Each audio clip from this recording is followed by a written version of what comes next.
Hello, beautiful souls. Thank you for being here, and thank you for being you, and know that you are loved. We are back with another energy update for the collective from the Lyran High Council, so let's dive right in. We are now forming a new council, kind of like the Galactic Federation, where we are all gathering together in these High Council meetings, leaders and communicators from different galaxies, constellations, and so forth. And we are all discussing the ascension pattern on Earth and how we can help moving forward. So, all of this information that you're getting, and someone else is getting, and someone else is getting, should really be pretty much the same. It should have the same thread or vibration to it. Messages coming forth should be very similar, of a similar nature. So we do encourage you to listen to a few others and see if those don't resonate for you. But always follow your intuition and allow yourself and your higher self to lead you to where to spend your time. Spend your time wisely. What you listen to and who you connect with. Make sure it feels good in your heart. Make sure it feels good in your solar plexus. Make sure that there is a nice flow of give and receive. We all give so much. Please be open to receiving as well. As for the current energies, it's kind of a mixing up right now. The image that they show me is soup, like when you're making soup and all the different ingredients that go into soup to make up a distinct flavor. But in the end, it really does combine into one soup, one recipe, if you will. And that is the goal of ascension.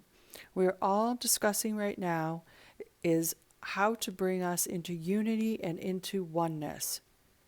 People representing all the different ingredients that go into the soup. You could think of this as the collective soup. Sometimes we have the recipe for this, and sometimes we add our own ingredients and tweak the soup a little bit. This is what makes us all so unique and individual, as long as we are striving for the same goal. I guess in this case, with the soup analogy, it would be that it tastes good and in the end, it works. Like all the different ingredients combined into this recipe, it just works. Everything, just like everyone, contributes. This is the ideal goal. So we must all do our part to the level to which we are capable of, and as much as we possibly can. For each individual piece, each and every single human combines into this collective pot, or soup, if you will, in this case. Each person you see is so unique and encoded with this uniqueness that each person brings something to the table, kind of literally or figuratively, but you know what we mean. You might bring the carrots, somebody else might bring the celery, and somebody else might bring the onions, and so forth and so on. You get the idea. Part of this lesson here and story is that we can't assume someone else is a carrot. We can't assume someone else is a celery. We must celebrate the differences, but know that all of these differences contribute to the collective whole and in a beautiful way. It is also kind of like a symphony. You don't just have all guitars. You have different instruments, but combined and created together makes an absolutely beautiful sound and a beautiful symphony and creation. So while we put this message out there, and we hope that it reaches each and every individual in every possible way, we encourage people to listen to this, to celebrate their uniqueness, to honor their uniqueness, never comparing themselves to somebody else, for that's pretty impossible. We are each encoded and imprinted with our own DNA, with our own codes. For if we could all tap into our uniqueness, our essence, and our vibration, we would make and contribute to a harmonic convergence. I'm sure you've heard this phrasing before, dear child. And then, side note is, a harmonic convergence is the modern name for Mayan prophecy that said when the planets aligned, the human race would enter a period where changing our calendar would enable us to experience peace and environmental harmony. And back to the Lyrans. We mentioned to you before that some of these energies at the present moment are a bit unsettled. While this is trying to level off, we still tell you this will continue into late March to early spring, and there's no need to fight against this. Try and let go of the resistance and just go with the flow. All of the same tips and tools apply again. Being in the present moment, connecting with nature, taking salt baths, eating high vibration foods, taking time to yourself, self-love, self-care, and time away from others if necessary, is necessary to achieve this balance, this harmony and peace within oneself. There's so much going on in the outside world, especially in your news. Perhaps consider, it's a bit drastic of a step, but perhaps consider 1 day a week without electronics. If you are unable to do so, then perhaps even as little as an hour a day or an hour a week. Just leave your phone in the car, leave your phone in the house while you take your walk in nature. This will amplify you being truly in the present moment and connecting with nature and all of the sounds, everything we have mentioned to you in the previous recordings. This is still really, really important. It's still a creative time period. It's also a gestation period where we are creating sort of behind the scenes. It's like writing a play before the play actually goes on stage and is performed. So right now, utilize this time, this gestation period, to prepare everything. It's also like when you prepare the garden for springtime. You prepare ahead of time, and then the creation blossoms. The tulips blossom, the flowers blossom, the herbs come out. This is a great time to focus on preparation. Whatever this looks like for you in your life, it could be in a business sense or in a personal sense. We will move into higher frequencies. We really will. We know this is challenging, but look at it this way. The more we expose ourselves to the news, the daily news, and the fear, worry, and doubt that is a byproduct of this, that is being created within humans, if that is all that is amplified out there and put forth, then it affects the planet Earth in a negative way. On the other hand, imagine if we all did our part to stay positive, grounded, present, loving, kind, understanding, and in a higher vibration. Imagine what that will do for planet Earth. But we each and every single one of us must do this to affect the greater good. It is so easy to get caught up in family life or personal life or work or busyness, always doing there on Earth. So no matter what amount of time you allocate to this, presence, beingness, stillness, we see this as highly beneficial and again influences the whole. The more you tend to yourself and take care of yourself, the more you affect others and the whole of humanity. They sound like very simple suggestions, but we do understand most of you won't take the time to do this or don't have the time to do this. But we are here to tell you that you do have the time and you must make the time. As Gandhi says, be the change you wish to see in the world. So there you have it. We could have simply given you that statement alone, but we felt we wanted to add more context to this to really drive home the point and the message. I then asked them more about the current energies and what might be coming. Well, these energies are still very, very strong, and they will continue to be for quite a while. See, it's like a shake-up. It's like when you experience those earthquakes, but it doesn't keep going for an hour. It eventually stops and settles.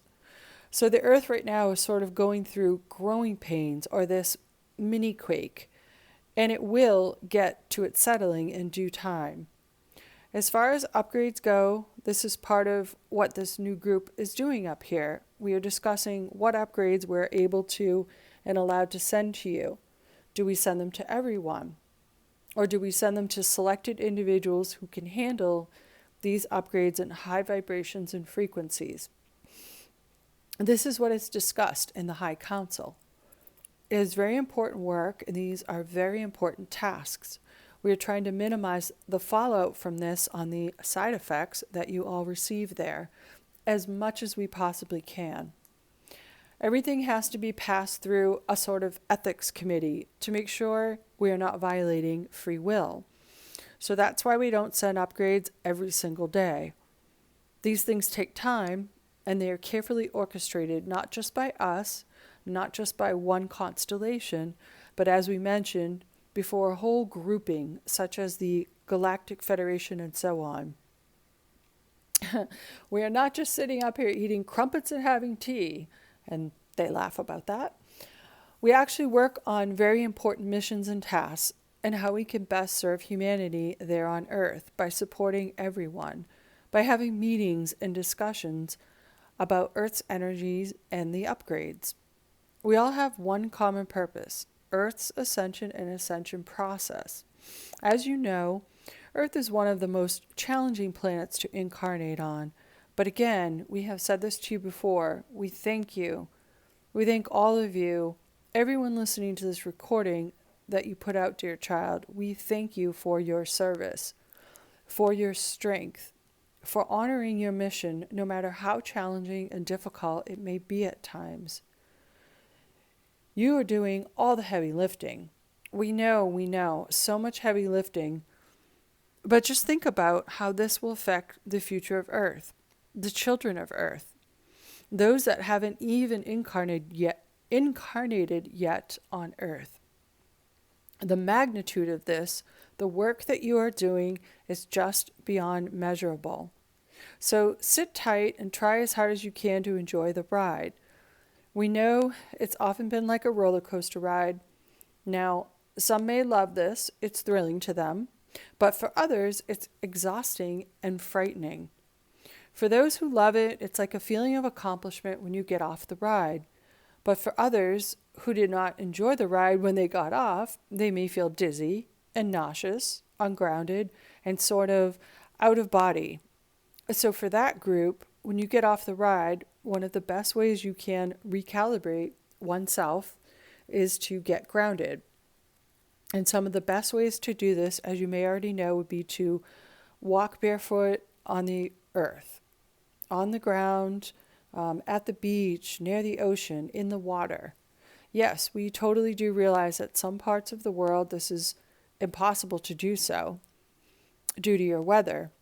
You may do this in your own home, on the first level closest to the ground. There are many other ways to get yourself grounded as well.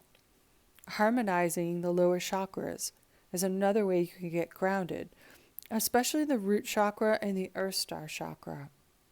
As simple as sitting in a chair with visualization, with roots from your feet growing down into the earth, and from your root chakra, which is really right near your tailbone, going all the way to the crystal iron core of the earth and locking in. So we hope that this is helpful. We understand there is repetition and a lot of the same messages and message. But hopefully this gives you a sneak peek behind the curtains of what we are working on and what we do. And it can only be a sneak peek. We cannot release the show until it's ready. It's all about the timing, the divine timing. You know this. As for the physical body, we still do recognize and realize that a lot of you are still tired, experiencing this fatigue, excessive thirst. Some people are either very hungry, and some people do not have an appetite at all. This is all normal, but again, as always, we recommend that you have free will to check with a physician if these symptoms seem unordinary from your normal homeostasis. Or in plain English, you feel out of whack and you don't think it's due to the spiritual energies. So take rest, drink lots of fluids, really, really, truly honor yourself. Next time, we can talk more about moving into sovereignty, but these are all baby steps along the way. It is our dream and our hopes and wishes that Earth moves into this sort of utopia phase. But this could be many, many years out. A topic and conversation for another day. One last thing, and this is a very simple suggestion. Strive to perform random acts of kindness. This gesture, if multiplied out, goes a long way. And there are so many people sitting in sadness, worry, fear, and doubt right now, that if you perform one random act of kindness, either one per day or one per week, at a minimum one per week, and yes, this absolutely can be to or for a stranger. Perhaps you can buy a cup of coffee for someone you don't know, or let someone in the grocery store go ahead of you, or help someone carry something. Whatever this random act of kindness looks like for you, you may also ask this individual to simply pay it forward. We are really focused on creating ripple effects here. So if you think you don't matter, think again. You absolutely matter. And then they show me a drop of water landing in a pond and how that ripples out. That's one tiny drop, and what an impact it has and a difference it makes. Or that drop makes and creates, that drop makes a difference is what they meant, and creates the ripple effect. You could look at it as a love drop. So go and create your love drop, dear ones. Go forth with love, as much love as you can find in your heart for another. Imagine for a moment if you were on the receiving end of this, how incredibly warming this is. The loving thoughts of warmth, love, compassion, and kindness that you would feel if this random act of kindness was served upon you. So this is what we ask of you this week, this day, at this time. And of course, we cannot force you to do anything, but this is our ask and our suggestion. So we send you a coding for this act. As you listen to this recording, receive this coding, and then your higher self will come through and remind you when to perform this act, this random act of kindness. So it's really simple, that you don't really have to do anything. When it's time, it will come through you and you will be reminded of this. How very cool is that? We think it is just nifty. So now we close out this transmission. As always, we send infinite amounts of love, cosmic kisses, and blessings to you all. Our eternal love, Aurora and Marcus of the Lyran High Council.